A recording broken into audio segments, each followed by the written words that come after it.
ਭਾਈ ਸੋਮਾ ਦੀ ਉਮਰ 14 ਸਾਲਾਂ ਦੀ ਸੀ ਤੇ ਸਿਰ ਉੱਤੇ ਪਿਤਾ ਦਾ ਸਾਇਆ ਵੀ ਨਹੀਂ ਸੀ।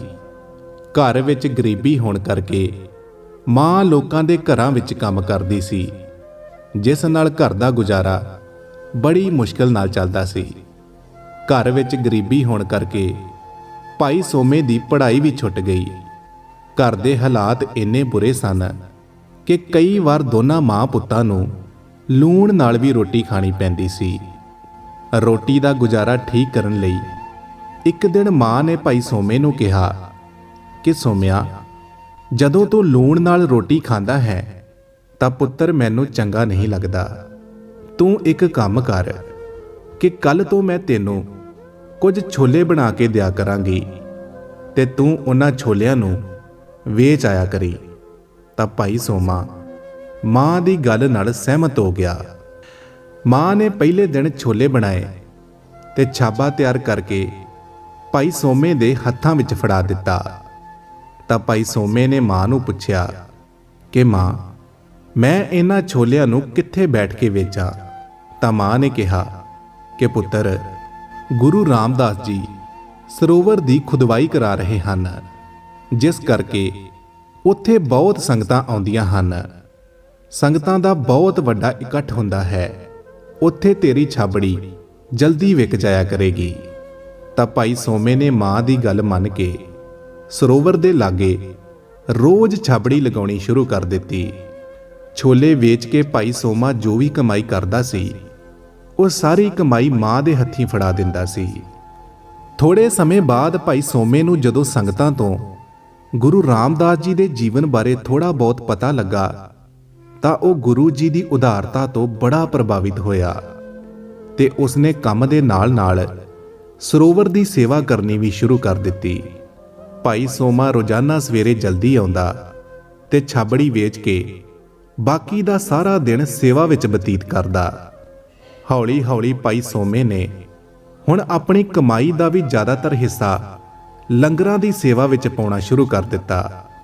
ਜਦੋਂ ਮਾਂ ਨੇ ਭਾਈ ਸੋਮੇ ਨੂੰ ਪੁੱਛਿਆ ਕਿ ਤੇਰੀ ਕਮਾਈ ਘਟਦੀ ਕਿਉਂ ਜਾ ਰਹੀ ਹੈ, ਤਾਂ ਸੋਮੇ ਨੇ ਮਾਂ ਨੂੰ ਸੱਚ ਦੱਸਿਆ ਕਿ ਮੈਂ ਆਪਣੀ ਕਮਾਈ ਦਾ ਜ਼ਿਆਦਾਤਰ ਹਿੱਸਾ ਗੁਰੂ ਜੀ ਦੇ ਲੰਗਰਾਂ ਵਿੱਚ ਦਾਨ ਕਰ ਦਿੰਦਾ ਹਾਂ। ਤਾਂ ਸੋਮੇ ਦਾ ਇਹ ਨੇਕ ਕਰਮ ਦੇਖ ਕੇ ਮਾਂ ਬਹੁਤ ਖੁਸ਼ ਹੋਈ ਤੇ ਉਸਨੇ ਭਾਈ ਸੋਮੇ ਨੂੰ ਆਪਣੀ ਗਲਵਕੜੀ ਵਿੱਚ ਘੁੱਟ ਕੇ ਪਿਆਰ ਦਿੱਤਾ। ਕਈ ਦਿਨ ਤੱਕ ਇਦਾਂ ਹੀ ਚੱਲਦਾ ਰਿਹਾ।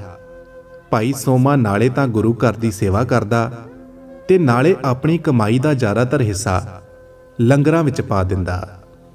ਇੱਕ ਦਿਨ ਕਰਮਾਂ ਭਾਗਾਂ ਵਾਲਾ ਦਿਨ ਆ ਗਿਆ ਕਿ ਜਿੱਥੇ ਬੈਠ ਕੇ ਭਾਈ ਸੋਮਾ ਛੋਲੇ ਵੇਚਦਾ ਸੀ, ਉਸ ਰਸਤੇ ਥਾਣੀ ਗੁਰੂ ਰਾਮਦਾਸ ਜੀ ਲੰਘ ਰਹੇ ਸਨ। ਤਾਂ ਗੁਰੂ ਜੀ ਦੀ ਨਜ਼ਰ ਭਾਈ ਸੋਮੇ ਵੱਲ ਪੈ ਗਈ। ਤਾਂ ਗੁਰੂ ਜੀ ਭਾਈ ਸੋਮੇ ਦੇ ਪਾਸ ਆਏ ਤੇ ਆਣ ਕੇ ਆਪਣੇ ਹੱਥ ਦੀ ਤਲੀ ਭਾਈ ਸੋਮੇ ਵੱਲ ਨੂੰ ਕਰ ਦਿੱਤੀ ਤੇ ਆਖਣ ਲੱਗੇ ਕਿ ਕੀ ਤੂੰ ਸਾਨੂੰ ਆਪਣੀ ਅੱਜ ਦੀ ਵੱਡੀ ਸਾਰੀ ਕਮਾਈ ਦੇ ਦੇਵੇਂਗਾ? ਤਾਂ ਗੁਰੂ ਜੀ ਦੇ ਮੂੰਹੋਂ ਇਹ ਗੱਲ ਸੁਣ ਕੇ ਭਾਈ ਸੋਮੇ ਦਾ ਚਿਹਰਾ ਖੁਸ਼ੀ ਨਾਲ ਖਿੜ ਗਿਆ ਤੇ ਉਸਨੇ ਆਪਣੇ ਸਾਰੇ ਦਿਨ ਦੀ ਵੱਡੀ ਕਮਾਈ ਗੁਰੂ ਜੀ ਦੀ ਤਲੀ ਉੱਤੇ ਰੱਖ ਦਿੱਤੀ। ਅਗਲੇ ਦਿਨ ਗੁਰੂ ਜੀ ਫਿਰ ਉੱਥੋਂ ਦੀ ਲੰਘ ਰਹੇ ਸਨ ਕਿ ਭਾਈ ਸੋਮੇ ਨੇ ਆਪਣੀ ਦਿਨ ਦੀ ਸਾਰੀ ਵੱਡੀ ਕਮਾਈ ਗੁਰੂ ਜੀ ਨੂੰ ਫੜਾ ਦਿੱਤੀ। ਪਰ ਤੀਸਰੇ ਦਿਨ ਜਦੋਂ ਗੁਰੂ ਜੀ ਉੱਥੋਂ ਨਹੀਂ ਲੰਘੇ ਤਾਂ ਭਾਈ ਸੋਮਾ ਗੁਰੂ ਜੀ ਦੇ ਪਾਸ ਆਪ ਹੀ ਪਹੁੰਚ ਗਿਆ ਤੇ ਉੱਥੇ ਜਾ ਕੇ ਆਪਣੇ ਦਿਨ ਦੀ ਵੱਡੀ ਸਾਰੀ ਕਮਾਈ ਗੁਰੂ ਜੀ ਨੂੰ ਦੇ ਦਿੱਤੀ। ਭਾਈ ਸੋਮਾ ਆਪਣੇ ਆਪ ਨੂੰ ਬੜਾ ਵਡਭਾਗਾ ਸਮਝਦਾ ਸੀ ਕਿ ਗੁਰੂ ਜੀ ਉਸ ਪਾਸੋਂ ਦਿੱਤੀ ਕਮਾਈ ਨੂੰ ਸਵੀਕਾਰ ਕਰ ਲੈਂਦੇ ਹਨ। ਕਈ ਦਿਨ ਤੱਕ ਇਦਾਂ ਹੀ ਚੱਲਦਾ ਰਿਹਾ ਕਿ ਭਾਈ ਸੋਮਾ ਗੁਰੂ ਜੀ ਦੇ ਪਾਸ ਜਾਂਦਾ ਤੇ ਆਪਣੀ ਕਮਾਈ ਸਾਰੀ ਪੂੰਜੀ ਗੁਰੂ ਜੀ ਦੇ ਹੱਥਾਂ ਵਿੱਚ ਫੜਾ ਦਿੰਦਾ। ਪਰ ਇੱਕ ਅਜਿਹਾ ਦਿਨ ਆਇਆ ਜਿਸ ਦਿਨ ਭਾਈ ਸੋਮਾ ਜਦੋਂ ਆਪਣੀ ਕਮਾਈ ਲੈ ਕੇ ਗੁਰੂ ਜੀ ਦੇ ਪਾਸ ਪਹੁੰਚਿਆ ਤਾਂ ਗੁਰੂ ਜੀ ਨੇ ਭਾਈ ਸੋਮੇ ਨੂੰ ਕਿਹਾ ਕਿ ਸੋਮਿਆ, ਅੱਜ ਅਸੀਂ ਤੇਰੇ ਕੋਲੋਂ ਕੁਝ ਲੈਣਾ ਨਹੀਂ ਬਲਕਿ ਤੈਨੂੰ ਕੁਝ ਦੇਣਾ ਚਾਹੁੰਦੇ ਹਾਂ। ਤਾਂ ਗੁਰੂ ਜੀ ਦੇ ਮੂੰਹੋਂ ਇਹ ਗੱਲ ਸੁਣ ਕੇ ਭਾਈ ਸੋਮਾ ਗੁਰੂ ਜੀ ਦੇ ਸਾਹਮਣੇ ਹੱਥ ਜੋੜ ਕੇ ਖੜਾ ਹੋ ਗਿਆ ਤੇ ਹੰਝੂਆਂ ਨਾਲ ਉਸ ਦੀਆਂ ਅੱਖਾਂ ਭਰ ਆਈਆਂ ਤੇ ਆਖਣ ਲੱਗਾ ਕਿ ਗੁਰੂ ਜੀ, ਮੈਂ ਤਾਂ ਇੱਕ ਬਹੁਤ ਗਰੀਬ ਬੰਦਾ ਹਾਂ ਤੇ ਤੁਸੀਂ ਮੇਰੀ ਕਮਾਈ ਨੂੰ ਆਪਣੇ ਪਵਿੱਤਰ ਹੱਥਾਂ ਨਾਲ ਲੰਗਰਾਂ ਦੇ ਖਜ਼ਾਨੇ ਵਿੱਚ ਪਾ ਦਿੰਦੇ ਹੋ। ਮੇਰੇ ਲਈ ਤਾਂ ਇੰਨਾ ਹੀ ਬਹੁਤ ਹੈ। ਮੈਨੂੰ ਗਰੀਬ ਨੂੰ ਤੁਹਾਡੇ ਕੋਲੋਂ ਹੋਰ ਕੁਝ ਨਹੀਂ ਚਾਹੀਦਾ।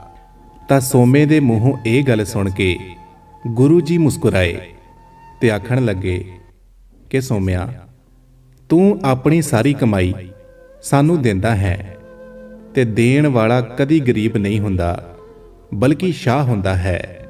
ਇਸ ਦੇ ਨਾਲ ਹੀ ਧੰਨ ਧੰਨ ਸ੍ਰੀ ਗੁਰੂ ਰਾਮਦਾਸ ਜੀ ਨੇ ਭਾਈ ਸੋਮੇ ਨੂੰ ਵਰ ਦਿੱਤਾ ਕਿ ਅੱਜ ਤੋਂ ਬਾਅਦ ਕੱਲਾ ਭਾਈ ਸੋਮਾ ਨਹੀਂ, ਬਲਕਿ ਭਾਈ ਸੋਮਾ ਸ਼ਾਹ ਹੋਵੇਗਾ ਤੇ ਇਹ ਬਖਸ਼ਿਸ਼ ਤੇਰੀਆਂ ਕਈ ਕੁੱਲਾਂ ਤੱਕ ਚੱਲੇਗੀ। ਗੁਰੂ ਪਿਆਰਿਓ, ਗੁਰੂ ਜੀ ਦੀ ਬਖਸ਼ਿਸ਼ ਅਨੁਸਾਰ ਦੇਖਦਿਆਂ ਹੀ ਦੇਖਦਿਆਂ ਭਾਈ ਸੋਮਾ ਸ਼ਾਹ ਧਨੀ ਆਦਮੀਆਂ ਦੀ ਗਿਣਤੀ ਵਿੱਚ ਗਿਣਿਆ ਜਾਣ ਲੱਗਾ ਤੇ ਇਸ ਸਮੇਂ ਭਾਈ ਸੋਮਾ ਸ਼ਾਹ ਦੀ ਕੁੱਲ ਵਿੱਚੋਂ ਦਿੱਲੀ ਵਿਖੇ ਭਾਈ ਅਵਤਾਰ ਸ਼ਾਹ ਜੀ ਸੇਵਾ ਨਿਭਾ ਰਹੇ ਹਨ। ਸਤਨਾਮ ਸ਼੍ਰੀ ਵਾਹਿਗੁਰੂ।